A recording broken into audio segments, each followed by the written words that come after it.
खेड तालुक्यातील गेल्या 4 पिढ्यांहून अधिक चालत आलेली सर्वात जुनी पेढी, विश्वास हीच परंपरा, सोने चांदी हिरे मोती दागिने नवग्रह खडे मिळण्याचे एकमेव ठिकाण वापगावकर लक्ष्मी ज्वेलर्स, प्रोप्रा परेश माऊलीशेठ वापगावकर, बाजारपेठ पेशी शेजारी, राजगुरुनगर, 9850919999.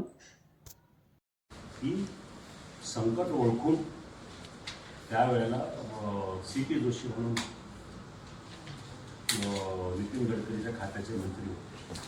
त्यांच्याबरोबर भांडून आपली हांबरी तुबरी करून हा प्रकल्प मंजूर करून त्याच्याशिवाय आजपर्यंत चाकणचं काय झालं, नगर रोडचं काय झालं, तळेगाव चाकण शिक्रापूरचं काय झाले, पुणे नगर रस्त्याचं काय झाले, काही नाही. भाषणं मात्र छानपैकी सुंदर अशी लोकांना ऐकून टाळ्या वाजवणारे भाषणं मात्र झाली. पण मतदारसंघ 10 वर्ष मागत, 15 वर्ष मागत. मग लोकांना मला प्रश्न विचारायचा आहे जनतेला, मग आपण काय कमवलंय, काय मिळवलंय गेल्या 15 वर्षामध्ये? कुठल्या गावात जातो, कुणालाही विचारा काय काम केलं. माझ्याकडं कामाची यादी आहे, तुम्हाला प्रतिक्रिया देत आलो. अशा प्रकारचे आज ही रेल्वे आहे. मला सांगा, मी 2005 पासून पाठपुरावा करून 2019 पर्यंत ही रेल्वे आणून केली. माझा जर पराभव झाला नसता तर आज वेगळं चित्र झालं असतं. पराभव झाला, माझं जे काय व्हायचं ते होईल, ठीक आहे.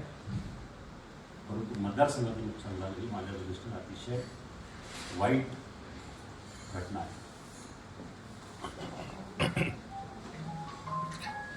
दादा, विशिष्ट राजकारणी लोकांनी अजितदादांच्या निधनानंतर पुणे जिल्ह्यातील महत्त्वाचे प्रकल्प पळवण्याचं ठरवलेलं आहे का? तुमचं काय म्हणणं आहे? मला नाही वाटत असे काही प्रकल्प शीत जे होतात त्याला काही कारणे सुद्धा असतात. भौगोलिक कारण असेल किंवा अजून काही असं स्पेसिफिकली काय सांगतात तुम्ही जे म्हणता, मला तुम्ही म्हणाल पाण्याचं हे कोल्हापूरला आलेलं जलसिंचन कारण, ठीक आहे, त्याचं कारण असेल काहीतरी. म्हणजे आपल्याला काही माहिती नसताना निधनानंतर झाल्यावर संशय, ठीक आहे ना, पण त्यावेळेला सुद्धा खातं हे त्यांच्याकडे नव्हतंच. प्रत्येक प्रकल्प जे काय आता म्हणजे काही डायमंड बाजार तिकडे सुरतला गेला, हे इकडे गेलं, ते तिकडे गेलं, RBIचं ऑफिस, हेड ऑफिस दिल्लीला जातं, अहमदाबादला जाते. ह्या गोष्टीच्या पाठीमागं ती इंडिव्हिज्युअल गोष्ट तपासून बघावं लागेल, त्याच्या पाठीमागची खरंच कारण काय नसेल, कारण त्याच्यावर आपल्याला रेल्वे प्रकल्प नगर जिल्ह्यात गेला. राधाकृष्ण विखेंचं आधीपासून म्हणणं होतं की माझ्या जिल्ह्यातून हा रेल्वे प्रकल्प जावा. मग या विषयात राधाकृष्ण विखेंनी त्यांचं राजकीय कौशल्य पणाला लावत पुणे जिल्ह्याला मात दिली आहे का? मला माहिती नाही राधाकृष्ण पाटलांचं त्याच्यामध्ये काय बोलतो, पण एवढं नक्की की आम्ही कमी पडलो, आमचे लोकप्रतिनिधी कमी पडले. आम्ही जे आंदोलन करायला पाहिजे, जो पाठपुरावा करायला पाहिजे ते करायला पाहिजे. तर म्हणजे पुण्यापासून 2 मार्गे शिर्डीला रेल्वे आहे, शिर्डीपासून नाशिकला रेल्वे आहे. मग ती कनेक्टिव्हिटी असताना सुद्धा त्याच्यावर तुम्ही इम्प्रुव्हमेंट करा, फास्ट काहीतरी करा.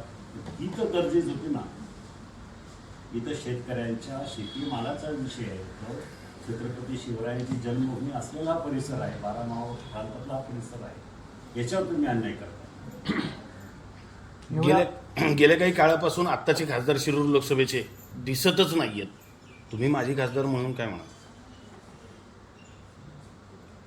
तसं या इटमध्ये तीच परिस्थिती, गेल्या इटमध्ये तीच परिस्थिती. परंतु निवडणूक आले की ते दिसतात, चांगली भाषणं करतात, लोक बळी पडतात.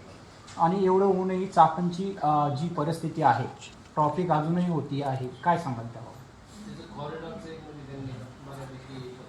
खूप कॉरिडॉर बोलले ते, भक्तिशक्ती कॉरिडॉर, ते काय तुमचं मेडी पार्क, काय चाकणचा कॉरिडॉर तर पंतप्रधान कार्यालयाने मंजूर केलाय. इंद्रायणी मेडिसिटी, इंद्रायणी मेडिसिटी काय झालं? कुठे आहे मेडिसिटी? इंद्रायणी आहे, तिथंच आहे. मेडिसिटी काही नाही आहे. जे त्यांनी सांगितलं ते सगळं तिथंच आहे, त्याच्यात काही झालेलं नाही. फक्त बोलायचं, चांगल्या घोषणा करायच्या, चांगली भाषणं करायची, टाळ्या घ्यायच्या.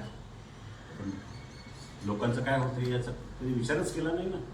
दादा, पण खासदारांच्या कामावर महायुतीकडून त्यांना जे प्रश्न विचारायला पाहिजे ते विचारले जात नाही. तुम्ही सोडलं तर दुसरे सर्वच महायुतीचे नेते आहेत, त्यांच्याविषयी काहीच बोलत नाही. हे बोलतात नाही ना, अजितदादा तर खूप टीका केलेली आहे अजितदादा, नाही असं नाही. नाही, पण अलीकडच्या काळात 2 राष्ट्रवादी एक होणार ती चर्चा जेव्हापासून झाली तेव्हापासून सर्व शांत झाले. कसं आहे, वैयक्तिक ज्याला त्याला झळ पोचत असेल तेच विचारतो. मला माझ्या दृष्टीने माझ्या मतदारसंघाचं नुकसान होते, मला वैयक्तिक काय नाही. मी पराभूत झालो म्हणून मी त्यांच्यावर टीका करतो अजिबात नाही. मला ज्या मतदारसंघानं मला घडवलं, ज्या मतदारसंघानं मला 15-20 वर्ष काम करण्याची संधी दिली, त्या मतदारसंघाचं त्या जनतेचं नुकसान होतं, ही माझ्या दृष्टीने वाईट गोष्ट आहे. 2 वर्षापूर्वी वैयक्तिक त्यांनी कुठली भूमिका करावी, कशात काय करावी, कसली भाषणं करावी, याच्याबद्दल मला त्यांचं वैयक्तिक काय देणं घेणं नाही. दादा, तुम्ही सांगितलं की काही ठराविक लोकांच्या आग्रहाखातर हा रेल्वे मार्ग बदललाय. ते ठराविक लोक कोण? नाही, काही लोकांच्या आग्रहाखातर मी असं नाही बोलतो, असं आपल्यामध्येच कोणतरी बोललेलं. 2 वर्षापूर्वी 9,000 कोटीचा चाकण ते मोशी, राजगुरुनगर ते मोशी प्रकल्प मंजूर झाला. त्याचं काम पुढं अजून काहीच झालेलं नाही. केंद्र नेमकं पुणे जिल्ह्यासोबत दुजाभाव काय करतंय. होतं, या सगळ्या गोष्टी मोठ्या प्रकल्पाला वेळ लागतो. 5,000, 7,000, 8,000 कोटीचा प्रकल्प आहे. हे काय लगेच आम्ही DPDC मधून रस्ता मंजूर केला 2 कोटीचा लगेच काम चालू झालं असं नाही. पण मोठ्या प्रकल्पाला तेवढा वेळ लागतोच आहे. याचं टेंडर झालेलं आहे. तर टेंडर कधी झालेलं? 3 वर्षापूर्वी झालेलं आहे टेंडर, नाशिक फाट्यापासून तर इथं येईपर्यंत. आता आपण जी चाकणची ट्रॅफिक म्हणतात, हे तुम्हाला मी पत्र दाखवतो. 6 लेन नाशिक फाटा ते खेड सेक्शन हा जवळजवळ 29 किलोमीटरचा रस्ता नॅशनल हायवेचा. मी पाठीमागं लागून त्याचं टेंडर काढलं होतं. 2017ला टेंडर काढलेलं आहे. त्याची कॉपी, टेंडरचीच कॉपी आहे 2017ची. हां, पण त्याला विरोध काही पिंपरी चिंचवड महानगरपालिकेनं, तिथले प्रशासकीय अधिकारी असतील, तिथले लोकप्रतिनिधी असतील, त्यांनी विरोध केला की आम्हाला असं रुटीन पाहिजे, तसं पाहिजे. त्यामुळं नॅशनल हायवेनं तो प्रकल्प थांबवला. आता 2017ला याचा नारळ फोडला. नितीन गडकरी होते, शरद पवार साहेब होते, मी होतो आणि बापट पालकमंत्री. चांदणी चौकामध्ये खूप मोठी उद्घाटन भूमिपूजन झाले. त्यावेळेला याचा नारळ फुटला होता. दुसरा बनकर फाटा ते घोडेगाव ते भीमाशंकर ते राजगुरुनगर ह्या रस्त्याचा सुद्धा नारळ फुटला होता. आता 2017 आज आहे, 9 वर्ष होऊन गेले. नारळ फुटला, पुढं काही झालं नाही. गडकरीनं हे दाबून केलेलं आहे, पण काही झालं नाही. त्यामुळं आता ठीक आहे, वेळ लागेल. आता मला वाटतं दुरुस्तीक्षेपात आलेलं आहे. अजून 1-2 वर्षानंतरी काम चालू व्हायला हरकत नाही या रस्त्याचं. पुढची रणनीती काय असेल? तुम्ही मागच्या काळात म्हटलं होतं की रस्ता रोको करू, आंदोलन करू, पंतप्रधानांना भेटू. पुढची दिशा काय असेल? रेल्वेच्या संदर्भामध्ये मला नाही वाटत काही आता कुणीही किती आंदोलन जर केली, कारण ज्या वेळेला तुम्हाला करायला पाहिजे त्या वेळेला कुणी केलं नाही. ज्यांनी करायला पाहिजे काम पाठपुरावा कुठं केला कोणी? नुसती फेसबुकवर किंवा सोशल मीडियावर लेटर हेड टाकायचं आणि त्याच्यावर येलो लाईनने काहीतरी हायलाईट करायचं. त्याच्या व्यतिरिक्त काही झालं नाही. पोच एकाही पत्राची नव्हती कधीच. आतापर्यंत जेवढी पत्र त्यांनी दाखवली आहे ती फक्त एखादं काम मंजूर झालं की ते पत्र दाखवायचं, त्याच्यामध्ये पिवळ्या लाईननं अंडरलाईन करायचं. काय झालं नाही. व्हायला पाहिजे होतं. लोकप्रतिनिधी कमी पडले त्यामध्ये. 100% लोकप्रतिनिधी म्हणण्यापेक्षा शिरूर लोकसभा मतदारसंघाचा खासदारच कमी पडला. त्यांचीच जबाबदारी होती. ठीक आहे, आमदारांची जबाबदारी नव्हती. जबाबदारी ही केवळ आणि केवळ खासदाराची असते, ती त्यांनी केली नाही. मग त्यांनी आता पाठपुरावा करायला सुरुवात केली होती नाही, पण आता त्याच्यानंतर आज फायनल झालं ना त्यांचं की नाहीच. आता मी मध्ये आंदोलनाच्या गेलो होतो संगमनेरमध्ये हे झालं. संगमनेरमध्ये हजर होतो मी. त्यावेळेला पण पुढं परिस्थिती मांडली, पण लोक अजून आशावादी होते की होईल, आज नाही तर उद्या होईल. दादा दोनच जण संगमनेरमध्ये ज्या पद्धतीने दादा हे झालं, सत्यजित तांबे असतील, बाळासाहेब थोरात असतील, त्या पद्धतीने आपल्या पुणे जिल्ह्यातले लोकप्रतिनिधी असतील किंवा जनता सुद्धा एकवटली नाही. केलं, काही लोकांनी केलं ना आपल्या मुंगशे सुधीर मुंगशे असतील किंवा बाकी लोक असतील, त्यांनी प्रयत्न केला. दादा फक्त तुम्ही आणि सत्यजित तांबे हे हा. दोनच जण या विषयासंदर्भात लढताना दिसत आहेत. बाकी पुणे ते नाशिक या दरम्यानचे अनेक नेते आहेत, मग ते कुठे आहेत? त्यांना विचारलं पाहिजे प्रश्न.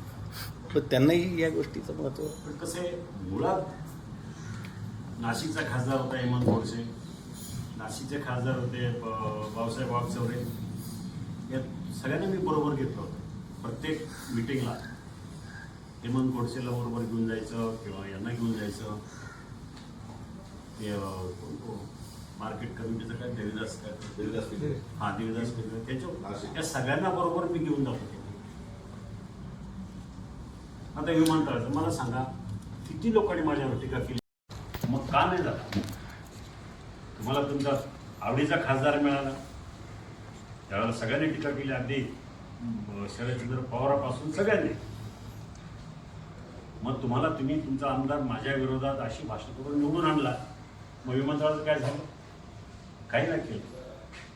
विमानतळामध्ये स्पष्ट मी निवडून पराभव झाल्यानंतर सुद्धा मी माहितीच्या अधिकाराखाली काही प्रश्न विचारले मला. त्यावेळेला मदन येरावार राज्यमंत्री होते आणि त्यांच्याकडे विमानतळाचा विषय होता. त्यांच्याकडनं ते तर माझ्या विरोधी विचारातले होते, तर त्यांनी स्पष्ट उत्तर दिलेलं आहे. शिवाय airport authority of India air navigation systems, तर त्यांनी सुद्धा उत्तर दिले की विमानतळ इथं आपल्याकडे का झालं नाही. ही सगळी उत्तर आहे. त्याच्यामध्ये पर्याय सुचवले होते की जर तुम्हाला भाम नदीची दिशा वळवली पाहिजे, इकडच्या ऐवजी तिकडनं फिरवा. म्हणजे अशा तर गोष्टी होऊ शकत नाही, नदी गाळू शकत नाही ना तुम्ही. तर हे सगळे पर्याय दिले, पॉसिबल नव्हते, म्हणून विमानतळ झाला नाही असं भारतीय विमानपत्तन प्राधिकरणानं उत्तर दिलं. पण अजूनही माझ्या नावावर विमानतळ म्हटलं की मीच दिसतो. पण वस्तुस्थिती ही आहे. मला आठवते डॉक्टर कोल्हे वाड्यामध्ये भाषण करत, त्यावेळेला अर्धा तास विमानतळामुळं काय नुकसान झालं. आपल्या भागातली मुली ग्रॅज्युएट झालेली, त्यांना जर विमानतळ झालं असतं तर 30,000 रुपये पगार झाला असता, तर वर्षाचे एवढे पगार झाले असते, तर 10 वर्षाचे एवढे झाले असते, तर एवढे झालं असतं. हे सगळं कॅल्क्युलेशन दिलं. पण विमानतळासाठी त्यांनी दाखवा कुठेतरी फेसबुकला किंवा कुठेतरी त्यांनी पत्र दिलं आहे कोणाला आणि तिथं विमानतळ व्हावं म्हणून म्हटलं आहे. कारण त्यांना माहिती आहे विमानतळ होऊ शकत नाही. सगळ्यांनाच माहिती होतं विमानतळ होऊ शकत नाही. पण रोस्ट घ्यायला तो ते लेखा होतो. जे रेल्वेचं झालं, तेच हायवेचं झालं, तेच याचं झालं. सगळ्या गोष्टीला मी माझ्यापर्यंत जे काय मला शक्य होतं ते मी केलं. हायवे, रेल्वे, दुर्दैवानं माझ्यानंतरच्या लोकांना करता आलं नाही. लोकांना आपल्या भोगावं. शिरूर लोकसभा मतदारसंघातील जे प्रश्न आहेत ते सोडवण्यासाठी तुम्ही पक्षविरहित काही आंदोलन किंवा काही लढा उभारणार आहात का तुम्ही? तर काही प्रश्नांसाठी तर मला नक्कीच करावं लागणार. आता पाण्याचा प्रश्न आहे, पाण्याचं नियोजन व्यवस्थित झालं पाहिजे. आता जर तुम्ही म्हणताय यातली सत्यता तपासून पाहू. जर कोल्हापूरला ते जलसंपदा विभागाचं कार्यालय तिकडे गेलं आहे का काय झालं आहे, हायवेचे प्रश्न आहेत. हायवेचे प्रश्न आहेत का नाही, ट्रॅफिकचा प्रश्न सुटत नाही. बऱ्याचशा कंपन्या गेल्या, जाऊ लागल्या. दादा एका बाजूला रेल्वे गेली, दुसऱ्या बाजूला विमानतळ गेलं आधी. आता चाकण MIDCतल्या अनेक मोठ्या मोठ्या कंपन्या या दुसरीकडे चालल्यात, बहुतेक चालल्यात ज्या मोठ्या मोठ्या आहेत. अजितदादा यांचं निधन झाल्यानंतर पुणे जिल्ह्याला नेमकं वाली कोण मग? कारण जिल्ह्याच्या विषयावर कोणीच लढताना दिसत नाहीये. आता आपल्या राजगुरुनगर शहराच्या अगदी जवळ म्हणजे शिरोलीमध्ये पुणे नाशिक महामार्गालगत भव्य 3 मजली इमारत भाड्याने देणे आहे. तर आता आपल्या हॉस्पिटल, बँक, पतसंस्था, शालेय अभ्यासिका किंवा अन्य अनेक महत्त्वाच्या गोष्टींसाठी तब्बल प्रत्येकी 2500 स्क्वेअर फुटाचे 3 मजले भाड्याने देणे आहे.